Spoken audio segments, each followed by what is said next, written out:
are an actor from Bradford, West Yorkshire in England, and you've worked on projects including drama reconstructions for ITVX, commercials for the BBC, and theatre productions. Let me know if I'm missing anything. And this is not our first time actually recording. We have had we've tried many other times, but with technical difficulties. So thank you so much for coming on. Um, but I wanted to mention one of your productions, Yeah, Jamal versus the World, yeah. which I really love. And I was wondering if you could talk a bit about that because I feel like it's very relevant to today's day. And we have productions such as Adolescence out now, which also deals with difficult topics involving like men. Yeah. So if you could just talk about your production, Jamal versus the World, Tough Men Cry Too. So, basically, the process of it. Well, let's talk about the casting first. So originally, I wasn't even picked for the part. They liked my audition tape, but they went with someone else. But the guy that was picked originally, he dropped out. So what happened was the day, literally like the evening before, the day of shooting, they had to call my agent to get me to confirm that they want me for the role. So basically, so it was all quick, rushed, but we did like a 2 day shoot for that project. But overall, the project was about men and their mental health, pretty much, basically. So it was about obviously. So the character I was playing was just the base of a man who's going through these different situations, um, for the most part. And then obviously it kind of gets to him, and it gets to the point where which he has a bit of a mental breakdown, and he just don't have to recover from it for the most part. But I think the theme of it, the way it was done was it was done in a quite not comedic way, but it was done in a very pantomime way type of style. Because I think they wanted to add a bit of edge to it. So yeah, that was the process of that basically. So yeah. When did you start taking acting lessons? So now I'm going way back. So I'll start with the first time I ever like, stepped foot in acting. So the first time I ever did acting was at the age of 14. So I did GCSE drama in school for about yeah. So I did it for about 2 years. The reason why I chose at that age was because of the fact that I found it to be like a good place where I can express myself for the most part, and um and also, I found it to be a place where, yeah, I could just fully kind of be myself for the most part. So that was the process of that for the most part. Um, but then what happened was I took a bit of a break for 7 years because what happened was instead of doing GCSE drama, I passed the practical bit, but in the written exam, I completely failed it completely. So I took a bit of a break from drama and through that in the meanwhile, I'm on normal GCSEs, etc. So obviously went to A levels and went to university. However, during my last year of uni, COVID hit, so the pandemic hit, and it just caused me this think back, to sit back and just rethink my career path, and reshare my career path, and that's when the interest of acting came back up. So during the pandemic, I signed up for acting classes, and I've been working and training up as an actor ever since. So yeah, That's amazing. Very inspiring journey. thank you. And how did your parents react? Have you told them that you're doing acting? Yeah, How did they react to that? so funny enough, when I came back during the pandemic, I kept it away. Well, my mom mainly because my dad is in my life, but I kept it away from obviously my family for about a year.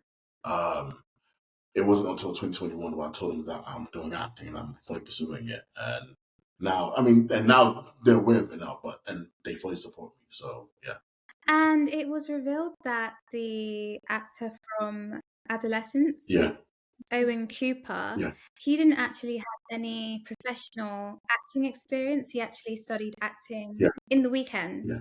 So, do you think that it's possible to not have a great deal of experience in acting and still be an amazing actor? Well, I think, let me just say it this way. There's this notion that there are people there who have what they'll call quote unquote natural talent or raw talent, meaning that they're not trained at all. They just have this natural ability to act certain roles without any training. And that is the case, but I think still it is a case of when you still need to go training. But I think what it is now is a case of in which you have people like the own group and like me as well, who we haven't really gone to like we haven't gone to formal training. We haven't done like the formal training. So going to the very high established, high accredited acting schools like Lambda and RADA and the E15, etc. I think there is a case now in which you have people right now who are coming into acting classes, who are coming to acting, and they're doing these, like, for example, these weekday evenings, or these weekday evenings or these weekend classes, and then they're just training up constantly, and then they end up doing it better than a lot of times people who go formal schools.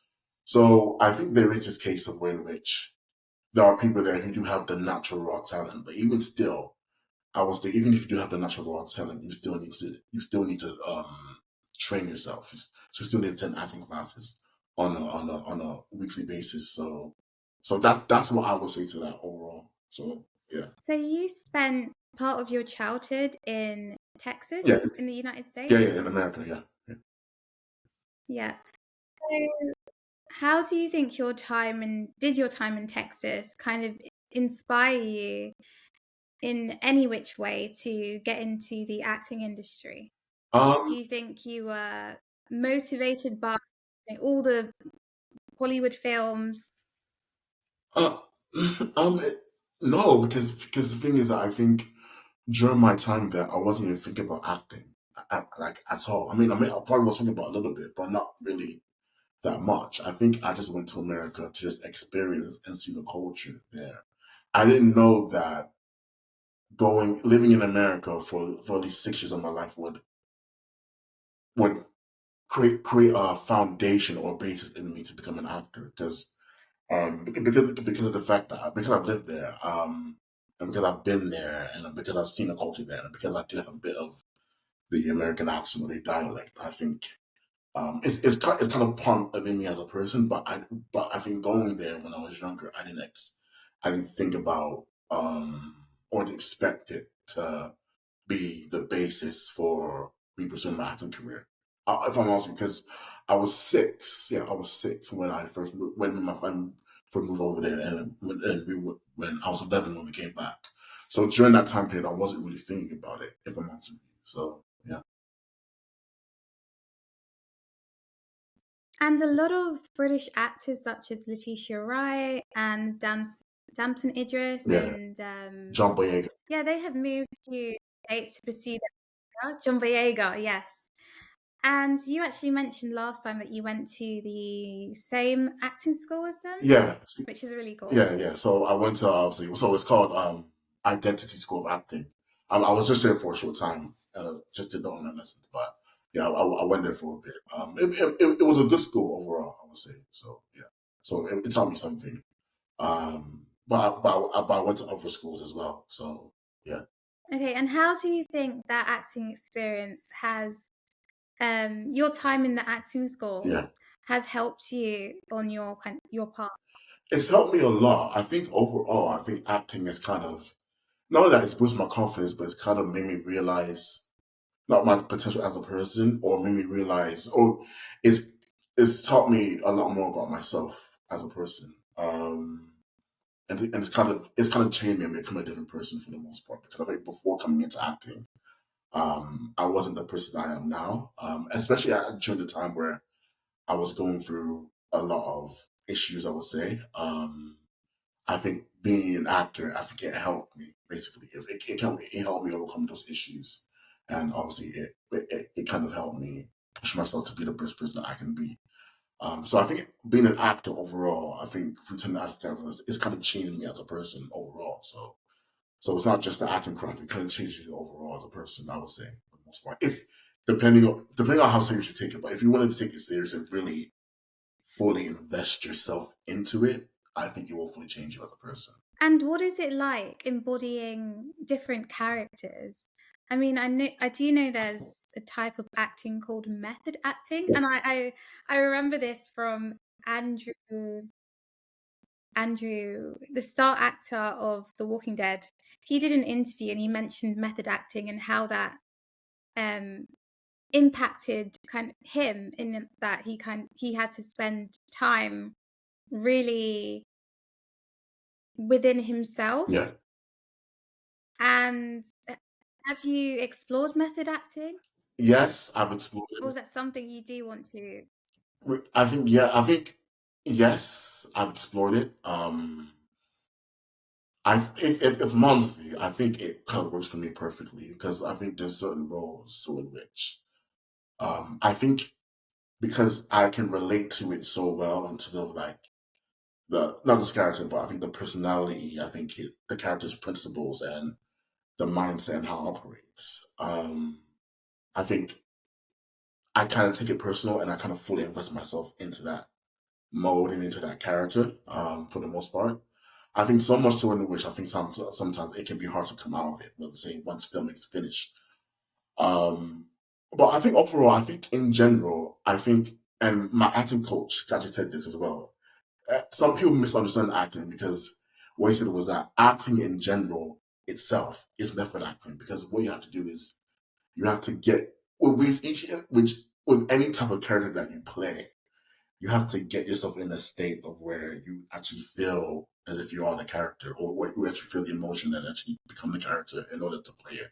So, so, so I think still there's a lot of people that don't really understand acting to its fullest, in the sense of the fact that, and I agree with him in the sense of the fact that acting now is acting in itself is method acting. There's no general acting or basic acting and method acting. Acting in general it is method acting in itself. And these are people that are actors that are constantly trained, that obviously constantly film and constantly audition and are constantly on set. They would understand it for the most part. I think some people on the outside, a lot of people on the outside just don't really understand it like that. So that's what I would say. And do you think that method acting or acting, as you were saying, could have an adverse effect on the actor in the long term?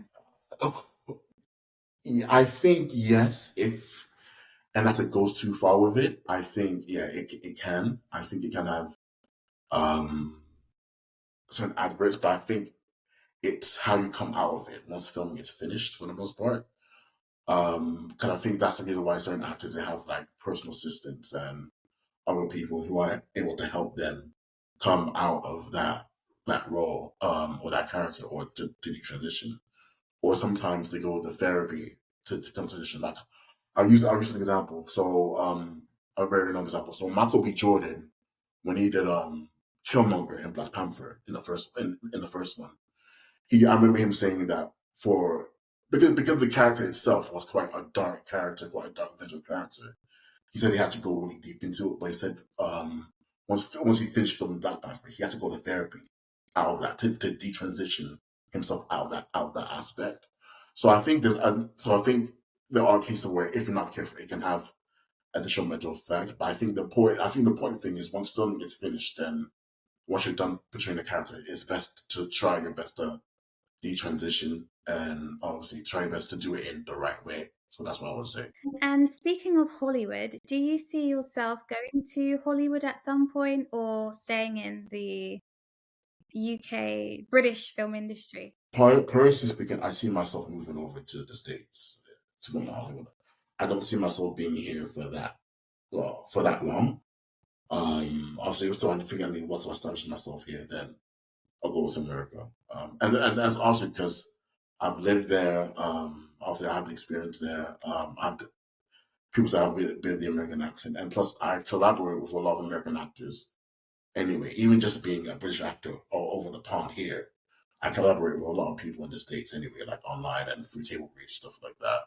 And even one person right now, we're starting to like write scripts. One person based in the States, we're starting to like write scripts together and stuff like that. So yeah, eventually I see myself moving over there, venturing over there. So you write screenplays. Could you tell me a bit about that? When did you start writing? So if I'm honest, I'm just transitioning into it now because what I'm doing is I'm just testing myself as a script writer. But the reason for it is because of the fact that one general advice that actors are given when it comes to like trying to put yourself out there is, or trying to market yourself out there, put yourself out there, is to create your own content or to write your own stuff. And there's been plenty of examples of actors that have written their own stuff and then started it, and then that was pretty much their breakout role. And that pretty much made them obviously well known. So I think with me, I've just started into the habit of script writing for the most part, just to test myself as a script writer to see what a script sounds like when I write it, for the most part. So I've just started developing myself and start getting into the stage of script writing. And going back to Hollywood, why do you think a lot of British Yeah, actors, especially Black British yeah. actors, are going to the States at the moment? Simply put, there's more opportunities. I think just simply put, because I think the fact that the British film industry or the UK film market is very small compared to the States, especially for Black British actors. So I think what happens is they'll it's either two things: either they'll become established here, and then that can that signal where the work here won't be good enough for them, or there won't be any enough work, so they'll venture out to the States to pursue more work. Or sometimes it can be the case where in which not that they're struggling, but it's like they're becoming hard to get known, or it's becoming hard for them to get seen here. So eventually they go to the States, where there's more independent, just in general, there's more, well, just in general, but I think there's more independent, particularly Black filmmakers in the States that will be more willing to give them a chance. So yeah, What is it like being a Black British man of Nigerian descent in the UK film industry? Because there's so many different layers to that. I can yeah. imagine. What kind of thoughts do you go through, or what have been your experiences? What kind of that you can kind of share with other young Black men that are maybe watching this now? I mean, well, I'll go again. I'll go back to the start. So I think during COVID, when coming into the industry, I knew that because again, my article says this, and obviously a lot of industry professionals say this, that being an actor, you have to know what your niche is, or what makes you different, and basically what your unique selling point is. So like how in business they say that what you have to find your unique selling point for a product. I think obviously in acting it's the same thing. You have to find what your niche is, what your unique selling point is.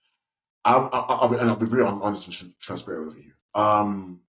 Coming into the industry, I know that my race or my ethnicity was what kind of set me apart, or it was what makes me unique, and obviously, and I don't want to get into like the whole racism and discrimination thing side of it because I've experienced it, even though I know it does exist. But I think with me, I know that it would play a factor in me getting certain roles and me not getting certain roles. So I think overall there was a sense of no, there was a sense of pride because I know that being an actor, a Black female actor of Nigerian descent, was going to make me unique. However, I was aware of the fact that there may be it may factor in me getting roles and not getting certain roles. But overall, though, I think there was a sense of pride for the most part. So don't let the fear of being discriminated against, or being the fear of basically one thing is don't become insecure about your own self coming into the industry, especially based off your race, because I knew that again, once again, I knew that being of my ethnicity was going to make me unique, but I didn't let that stop me from continuing acting because I still stayed with it regardless. It was like, okay, I'm black, I'm of Nigerian descent, but I'm not going to let that stop me from continuing pursuing acting. No, and I know that obviously there is a case of in which obviously black actors they I think still don't get seen as much, and even though there is a push for diversity now, so I think there is a push, but I think still more can be done. You have shows like, for example, like Supercell, which has done very well right now because that's a full black race show that's done very well. It's going to a second season, so I think there is a push for diversity and obviously and stuff like that in the industry, but I think um still more can be done. But that's overall what I would say. Sorry for one on the channel, but that's just there was a lot like there was a lot I said, but so that's what I can say to that. So yeah, Yeah, that's great. I think it's really important what you said about embracing your yeah, uniqueness, your unique mhm, characteristics, and not shying away from that, but seeing it as your superpower, yeah, which I really love how you kind of turned it on its head, really. But you mentioned that last time that you had experience in theatre. yeah, How much experience do you have, and how do you think that experience has helped you in screen acting as well? yeah. I mean, it helped me a little bit because I've only done like two theater plays for the most part. Yeah, I mean, it has helped me in terms of like when it comes to memorizing the lines and obviously being improvisation on the spot. Because I mean, the thing with theater is that again, because you have to know the line, sometimes it's very impossible to remember each and every single line. So I think sometimes if you forget a line, you have to improv and use your instinct on the spot. So I think it has helped, but overall, I think my preference is screen because that's what I'm trained for anyway. So, but I think theater has helped, but my preference is screen. But I can see how some people adapt the elements of theater and apply it to screen for the most part. So, So people such as Idris Elba are now investing yeah, into the African film industry, and it's reported that yeah, the revenue and production is going to massively increase in, for example, Nollywood over the next few years. Do you see potential in the African industry to become Bollywood? Sorry, not Bollywood, yeah. Hollywood. The population in the African Well, continent well, is huge. yeah. So, yes, I think it is growing to that extent, but I think certain things need to be put in place for it to happen. Like I think, like now, there's certain Nollywood films be on Netflix now. But I think if you want to compare it to not even Hollywood, even something like Bollywood, because that's like the Indian film industry, they get big distribution. Um, as as well as I think they pay actors more for some I think as a result of that. Like for example, Bollywood films get cinematic releases and stuff like that. So unequivalent of Hollywood, but Nollywood isn't there yet, for the most part. So I think again certain things need to be put in place. I would say I think there needs to be more investment in certain things for it to happen. But I think it can grow and get to that level. So that's what I would say. So yeah. And what kind of films would you preferably like to see from, for example, Nollywood? Oh That well, anything good. Well, anything really. I don't want to specify to anything from. 'Cause I know a lot of Nollywood films. Well, the ones I've seen, or the one that at least my mom has seen at least, or mom watches, is mainly either drama or romance or stuff like that. But I think more can be done. That like they could do action slash thriller. They can do horror. They can do sci-fi. I think they have. I think they're gonna have to diversify what they can do into the genre. So I don't want to specify it to one thing because you have certain African people that are into all sorts. They're not just into drama and romance. They're into like action slash thriller or sci-fi or even horror. Even. So yeah, that's what I would say. Yeah. What about historical films? Because I know for example, in the UK, we have so many films about World War Yeah, II, or yeah. let's say the Tudors, Victorian era in the US, kind of the same thing. So, do you see at some point that African filmmakers will tell stories based around the history of Africa? To be honest with you, but I think just as a bit of a rebuttal, I think to be honest with you, like even Americans have done that already. Like African Americans have done that.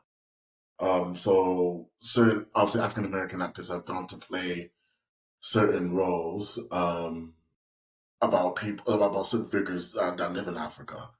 That lived in Africa, and obviously it's done very well in Hollywood. I'll give you a couple few. So Will Smith, who played he played the South African doctor in Concussion.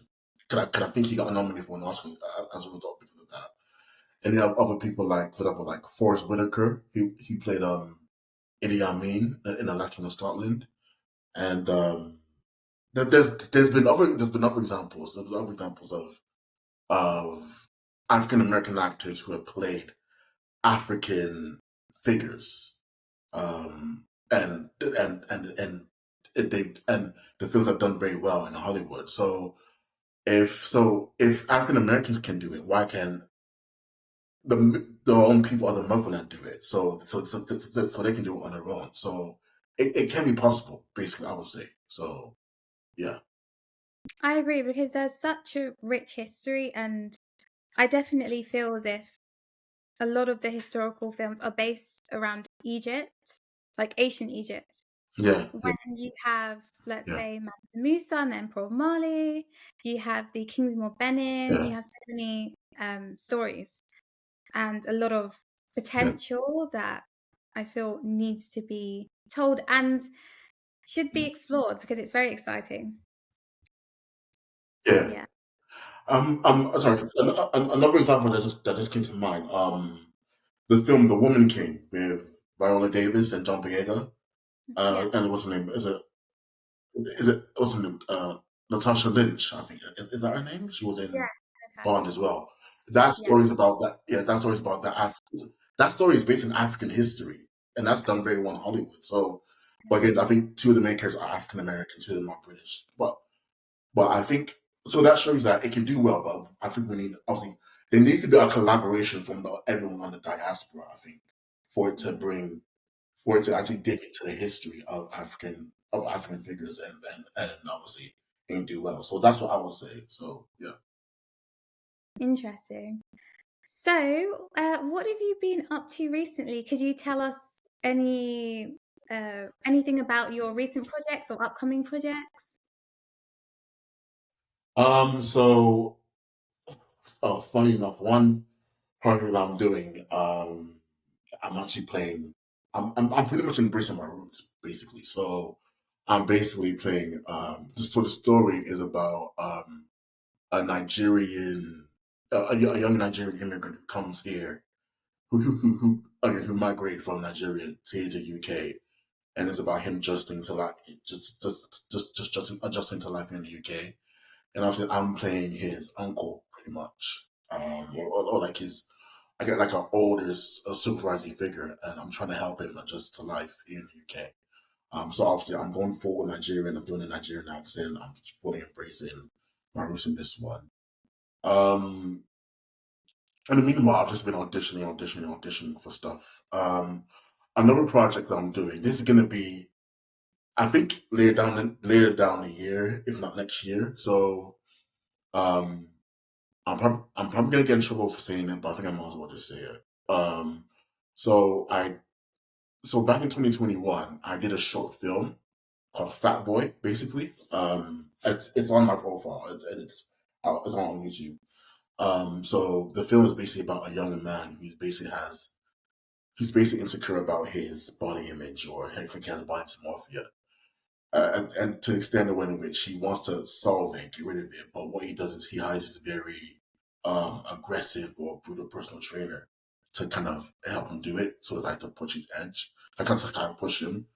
But really, it's in my opinion, it goes down to abuse because the way he treats him, I think, is basically abusive, or bullying, if people want to call it that. So that film was like my first lead role in anything, and obviously, it did very well in the film festival run. And now the director, he's developing it into a feature film, and obviously he wants me in the lead role for it.